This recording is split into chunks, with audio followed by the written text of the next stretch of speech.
قل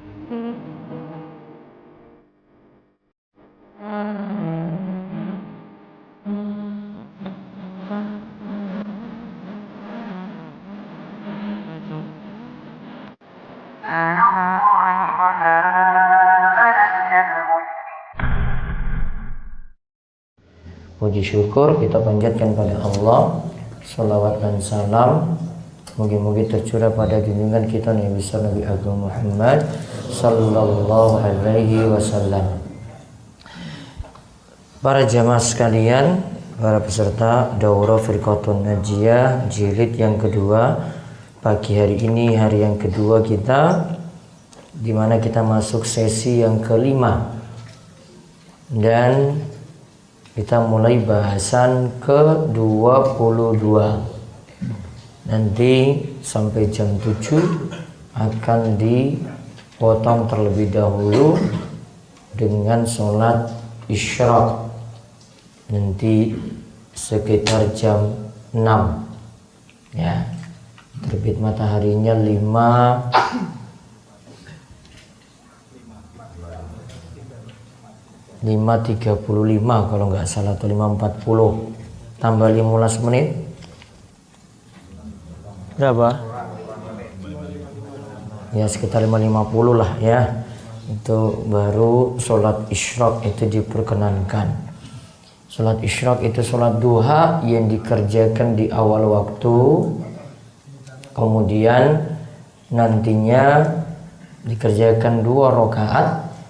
Siapa yang mengerjakannya setelah sholat subuh berjamaah di masjid, lalu tunggu matahari itu meninggi, maka akan mendapatkan ganjaran hajjan wa umratan tamatan, mendapatkan pahala haji dan umrah yang sempurna dan sempurna. Baik, sekarang kita lihat bahasan ke-22, perumpamaan orang yang berdoa kepada selain Allah. Perumpamaan orang yang berdoa kepada selain Allah. Sebelumnya kita bahas akidah dulu ataukah kekuasaan, dakwah akidah dulu ataukah dakwah politik? Jawabannya apa? Akidah dulu. Kemudian setelah itu kita bahas yang terakhir, syirik akbar, syirik besar dan macam-macamnya. Terus setelah ini kita bahas masih kaitannya dengan syirik, permisalan mayyad'u ghairallah, permisalan orang yang berdoa kepada selain Allah. Berarti masih dalam tema syirik yang kita bahas. Ini karena temanya itu penting sekali, matanya itu dipertahankan. Kalau subuh kayak gini, wah enak banget itu. Enak apa? Godaannya lebih besar. Ditahan sebentar saja sampai jam 7. Nanti setelah jam 7 karepku nih mau tidur ya monggo. Yang penting jam 9 Daud ini lagi kajian akbar. Siap ya? Nanti kalau ada temannya nunduk kepala, ya boleh jadi dia kita husnuzon lagi khusyuk itu, lagi nunduk kepala, ditepuk gitu. Mas. Harusnya saya tembak pakai pistol air ya harusnya. Jadi ditegur nanti kancane. Mas. Tangi mas, ini lagi bahas syirik loh, nanti salah dengar. Dikira itu bukan syirik, ternyata syirik. Parah nanti ini. Jadi tidur pada saat pembahasan syirik itu bisa buat Anda jadi musyrik. Hati-hati. Tidur ketika pembahasan apa? Syirik. Itu bisa buat Anda jadi musyrik karena nanti salah dengar, nanti berdoa kepada selain Allah. Nah, dia salah dengar, dia bilang wah itu bukan syirik. Wah kemarin saya dengar, padahal dengarnya lagi khusyuk tadi. Nah, itu ya, nanti ditegur temannya ya. Siapkan air. Nah itu kalau Pak Yoyo itu loh. Kalau ngantuk disemprot ini sendiri. Ya, kalau enggak ambil wudhu di luar, ya di tempat wudhu lanjut. Siap-siap loh ini, enggak boleh ngantuk. Ya, Bismillah. Baik, dibaca. Perumpamaan orang yang berdoa kepada selain Allah. Allah berfirman, wahai manusia, ada sebuah perumpamaan yang perlu kalian perhatikan. Sesungguhnya sesembahan-sesembahan selain Allah yang kalian sembah itu sekali-sekali tidak akan dapat membuat seekor lalat walaupun mereka bersatu padu untuk menciptakannya. Dan jika seekor lalat merebut sesuatu dari mereka, tiadalah mereka itu dapat merebutnya kembali. Amat lemahlah yang menyembah maupun yang disembah. Quran Surat Al-Hajj ayat 73. Allah mengajak kepada segenap manusia untuk memperhatikan perumpamaan agung yang telah dibuatnya. Allah seakan-akan berkata, wahai manusia, sesungguhnya para wali dan orang-orang solih serta lainnya yang selama ini kamu mintai pertolongan untuk menghilangkan kesusahanmu itu, mereka sama sekali tidak akan mampu melakukannya. Apalagi untuk hal itu, sekedar menciptakan lalat yang kecil saja, mereka tidak akan mampu melakukannya. Bahkan jika ada seekor lalat mengambil sedikit makanan atau minuman dari mereka, mereka pun tidak akan mampu merebutnya kembali. Ini menjadi bukti dari kelemahan mereka. Padahal untuk sekedar menghadapi lalat yang lemah itu, jika demikian halnya, bagaimana mungkin kalian menjadikan mereka sebagai sesembahan yang menandingi Allah? Perumpamaan di atas merupakan penolakan keras terhadap orang-orang yang berdoa dan memohon kepada selain Allah, baik kepada Nabi atau para wali. Nah, lihat poin nomor 1. Allah berfirman dalam surat Al-Hajj ayat 73. Ya ayyuhan nasu duriba masalun fastami'u lah. Innal ladzina tad'una min dunillahi la yakhluqu dzubaban walau istama'u lah wa iyaslubuhumul dzubabu syai'an la yastankizuhu minhu dha'ufat thalib wal matlub. Wahai manusia, ada perumpamaan yang perlu kalian perhatikan. Ini perumpamaan biar kita bisa tahu bahwasanya manusia itu lemah. Sesungguhnya sembahan-sembahan selain Allah yang kalian sembah itu sekali-kali tidak akan dapat membuat seekor lalat walaupun bersatu padu untuk menciptakannya. Dan jika seekor lalat itu merebut sesuatu dari mereka, tiadalah mereka itu dapat merebutnya kembali. Amat lemahlah yang menyembah. Yang menyembah berarti orang-orang musyrik. Begitu pula yang disembah. Yang disembah ini berarti berhala-berhala, kuburan orang soleh, siapapun yang makhluk-makhluk yang diagungkan selain Allah. Di sini disebutkan permisalan dengan apa di sini? Lalat. Karena biasanya lalat itu menghampiri kita. Di sini nggak misalkan dengan binatang-binatang besar, cukup dengan lalat saja. Lihat di sini kelemahan manusia. Pertama, kelemahan manusia yang disebutkan dalam ayat ini, menciptakan seekor lalat tidak mungkin, padahal itu makhluk kecil. Makanya permisalannya pas, nggak perlu pakai unta di sini permisalannya. Cukup apa? Lalat saja. Karena lalat ini binatang kecil, kalau kecil ini saja nggak bisa diciptakan, apalagi yang lebih besar daripada seekor lalat tadi. Kemudian yang kedua, kelemahan manusia di sini menghadapi lalat saja nggak bisa. Kalau pas kita lagi makan, lalat itu mampir di makanan kita terus pergi lagi. Sudah menyantap sebagian makanan di situ, sedikit makanan di situ, kita nggak bisa berbuat apa-apa. Maka dicontohkan permisalan yang luar biasa. Ini sudah jadi alasan yang paling kuat syirik itu tidak boleh. Alasan yang paling kuat syirik itu hal yang sangat-sangat lemah sekali hujah-hujahnya atau argumennya. Dimisalkan dengan lalat saja mereka nggak bisa. Yang pertama tadi nggak bisa apa? Mencipta. Yang kedua tidak bisa mengusir lalat tadi. Dan kenapa dengan lalat? Karena lalat tadi binatang apa? Yang kecil, yang ada di sekitar kita, yang bahkan kita itu sering mengusir lalat dari tempat kita. Dimisalkan dengan binatang-binatang kecil dulu. Maka bagaimana mungkin yang lainnya selain lalat itu bisa dikuasai atau diciptakan oleh manusia, oleh makhluk, oleh berhala, oleh orang-orang soleh yang telah mati? Nggak mungkin bisa. Ini saja nggak bisa. Menunjukkan bahwasanya selain Allah itu sangat-sangat lemah. Allah itu maha besar.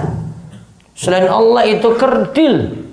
Allah itu maha besar. Tidak ada yang bisa menandingi Allah Subhanahu wa ta'ala. Maka Allah harusnya yang patut untuk disembah, bukan makhluk-makhluknya yang lemah. Terus yang kedua, Allah berfirman, menjadi wewenang Allah lah mengabulkan doa yang benar. Sesembahan-sesembahan selain Allah yang mereka sembah itu tidak akan mampu memperkenankan sesuatu apapun untuk mereka. Ibarat orang mengambil air dengan kedua tangannya, lalu hendak memasukkannya ke mulut, namun air itu tidak sampai ke mulutnya. Sesungguhnya doa orang-orang kafir itu hanyalah sia-sia belaka. Quran Surat Ar-Ra'd ayat 14. Ayat di atas mengandung pengertian bahwa doa yang merupakan ibadah itu wajib ditujukan kepada Allah saja. Orang-orang yang berdoa dan memohon kepada sesembahan-sesembahan selain Allah, mereka itu tidak akan mendapatkan manfaat sedikit pun dari sesembahan-sesembahan yang disembahnya itu. Ibarat orang yang hendak mengambil air dari dasar sumur dengan kedua tangannya, maka jelas dia tidak akan bisa melakukannya. Mujahid berkata, ibarat orang yang meneriaki air sambil berisyarat dengan tangannya agar air itu naik, yang jelas-jelas sampai kapanpun tidak akan bisa terjadi. Lihat kitab tafsir Ibnu Katsir. Kemudian Allah menghukumi kafir orang-orang yang berdoa dan memohon kepada selainnya dan mengatakan bahwa doa mereka hanyalah sia-sia belaka. Allah berfirman, dan doa orang-orang kafir itu hanyalah sia-sia belaka. Quran Surat Ar-Ra'd ayat 14. Maka dari itu, wahai saudaraku sesama muslim, jauhilah berdoa dan memohon kepada selain Allah, karena hal itu akan membuatmu kafir dan tersesat. Berdoalah kepada Allah yang mempunyai kemampuan mengabulkan, sehingga engkau akan menjadi orang-orang yang beriman yang bertauhid. Di sini dimisalkan dengan apa? Lihat, lahu da'watul haq. Menjadi wewenang Allah untuk mengabulkan doa yang benar. Walladzina yad'una min dunihi. Dan apa yang mereka sembah selain Allah tidak akan mampu, la yastajibuna lahum bisyai', tidak akan mampu memperkenankan sesuatu apapun untuk mereka, illa kabasiti kafaihi ilal ma', ibarat orang mengambil air dengan kedua tangannya, liyablugha fahu wa ma huwa bibalighihi wa ma du'aul kafirina illa fi dhalal. Ibarat orang yang mengambil air dengan kedua tangannya lalu hendak masukkannya ke mulut, namun air itu tidak dapat sampai ke mulutnya. Ya, sesungguhnya doa orang-orang kafir itu hanyalah sia-sia belaka. Lihat perumpamaannya di sini diterangkan oleh Syekh Muhammad bin Jamil Zainu. Ini loh, ada air dari sumur, dari dasar sumur. Ya, sumur itu kira-kira tingginya berapa meter dalamnya? Ya, ada 5 meter lebih bisa. Dia ambil cuma dengan menggunakan tangan saja, mau bawa naik ke atas. Apa yang terjadi coba?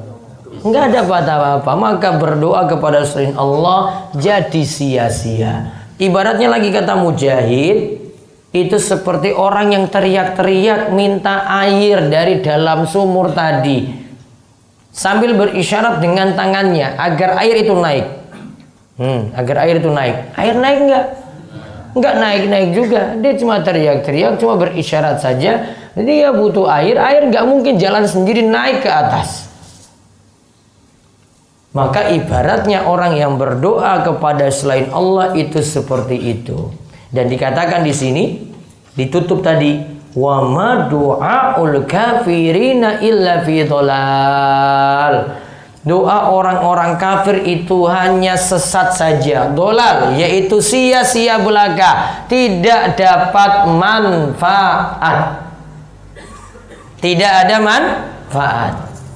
Berarti kesimpulannya ada berapa permisalan di sini yang disebutkan? Dua nih. Yang pertama apa tadi? Lalat. Dimisalkan dengan lalat. Ya, lalatnya kenapa tadi kelemahannya? Satu, tidak bisa menciptakan lalat yang kecil. Dua, tidak bisa mengusir lalat. Ya, berarti kalau dia nggak bisa mengusir saja, berarti nggak mungkin memiliki lalat tadi. Ya, lalat sulit dia itu tangkap, berarti tidak bisa dia miliki. Maka kalau lalat saja tidak bisa dia miliki, berarti bagian bumi manapun itu tidak bisa dia miliki. Nah, ini sekaligus bantahan. Kemarin kan kita bahas ada aliran sufi yang menyatakan bahwasanya ada bagian bumi tertentu dia itu kuasai, walinya itu kuasai. Ya kan? Ya. Itu syirik dalam apa kemarin? Coba lihat. Itu penyebutannya syirik dalam apa? Tasarruf. Ya kan? Syirik dalam tasarruf itu apa? Ada bagian bumi tertentu yang dikuasai oleh wali sufi. Ya kan? Dia katakan ini bagian ini wilayah dia ini. Wilayah kekuasaannya. Untuk kuasai lalat saja nggak bisa loh itu. Bantahannya itu mutlakan sudah nggak bisa lagi bantah itu. Lalat saja kamu nggak bisa tangkap loh itu. Ngusir lalat saja kamu nggak bisa, tangkap lalat saja nggak bisa. Apalagi mau menguasai satu bagian dari bumi yang wilayahnya lebih luas loh. Maka kadang di sini Allah itu membantah itu dengan menggunakan logika yang masuk langsung pada orang-orang musyrik. Namun orang musyrik yang ngel-ngelan nggak mau, pokoknya sudahlah ini sudah jadi tradisi. Sudah dari simbah-simbah dulu, dari nenek moyang dulu, ya sudah seperti itu. Saya cuma manut saja. Kalau nggak mau manut nanti saya kena kualat, kena musibah, kena bencana, kena tsunami, kena gelombang besar, dan seterusnya. Maka Allah bantahnya itu dengan logika. Logika kedua itu ibarat seperti orang yang ngambil air dari dasar sumur dengan menggunakan apa? Telapak tangannya. Mau naik nih, ada mungkin yang butuh air, dia bawa naik dari bawah itu ke atas 5 meter itu munggah. Naik. Ya pasti jatuh loh, belum lagi dia pegangan di situ loh. Berarti kan nggak berpikir kan? Nggak tahu cara yang benar ngambil air coba. Mending kayak ada cerita tentang seorang wanita pelacur yang lihat anjing itu dalam keadaan haus. Maka dia lepas itu sepatunya atau kainnya, dia turun di bawah sumur sampai bawah sumur, kemudian dia bawa naik itu air di wadah kainnya atau di sepatunya. Nah kayak gitu loh. Itu baru bisa.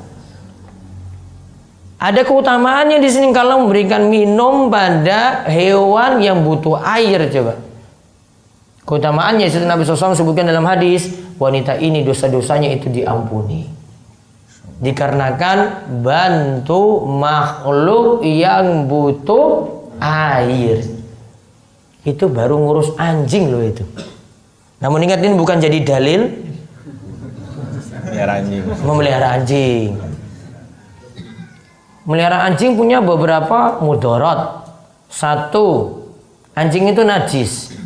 Ya kan? Najisnya mughalladhah, mukhaffafah atau mutawassithah? Mughalladhah. Kalau dalam mazhab Syafi'i seluruh tubuhnya itu mughalladhah. Yang kedua, mudarat yang kedua, pahalanya setiap hari berkurang 1 qirot. Terus yang ketiga, apa yang ketiga mudarat memelihara anjing yang ketiga apa?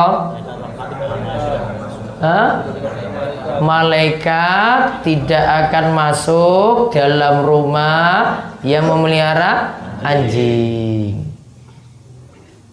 Namun ini ranah gaib. Ya, nggak boleh nanti ada yang beralasan, wah saya pelihara anjing saja biar malaikat maut itu nggak mau masuk dalam rumah. Ini sudah masuk ranah gaib. Wah saya pasang gambar dalam rumah biar nanti malaikat sulit masuk. Wah malaikat maut nggak pakai mikir itu. Malaikat rahmat itu yang dimaksud, bukan malaikat maut. Kalau memang jatahnya ya sudah ditentukan oleh Allah, takdirnya ya mati, ya sudah, nggak ada yang bisa menolak. Mudaratnya 3. Maka kalau lagi viral kok cewek pakai cadar memelihara anjing, berarti orang bener. Ya, berarti nggak benar. 3 mudarat tadi. Ya kan, ada viral kan kemarin? Yang cadaran memelihara anjing, yuk dia yang jelek kok. Apa pakai cadar itu langsung benar? Iya. Yang cadaran nggak ada yang selfie. Oh banyak malahan, malah bikin galau kalian itu. Iya kan? Dia buat video pakai kertas. Iya kan? Kertas. Saya siap menunggumu gini. Lebih terfitnah besar itu. Penasaran ini. Masya Allah itu iya apa gimana itu? Bikin fitnah aja. Jadi bukan patokannya itu. Patokannya dia pegang syariat atau tidak. Bukan karena dia itu cadar langsung benar itu. Ini saja yang cadaran saja pelihara anjing loh. Masa kamu sampai protes gini? Apa benarnya dia? Cadar juga ada yang masuk golongan Syiah kok. Iya kan? Bolak-balik nikah apa? Mut'ah. Bolak-balik nikah mut'ah cadaran itu. Ya, jadi bukan jadi standar cadar. Namun lihat dia pegang syariat atau tidak, bukan cadarnya itu. Cadarnya iya sudah benar di situ. Namun lihat pengamalannya itu kayak bagaimana. Nah, maka kembali ke 2 hal ini, intinya sesembahan orang musyrik itu punya kelemahan. Kemudian kesyirikan yang mereka perbuat, hujahnya, argumennya, alasannya sangat-sangat lemah. Dan perbuatan syirik tidak manfaat. Dengan 2 permisalan tadi. Wallahu a'lam bishawab.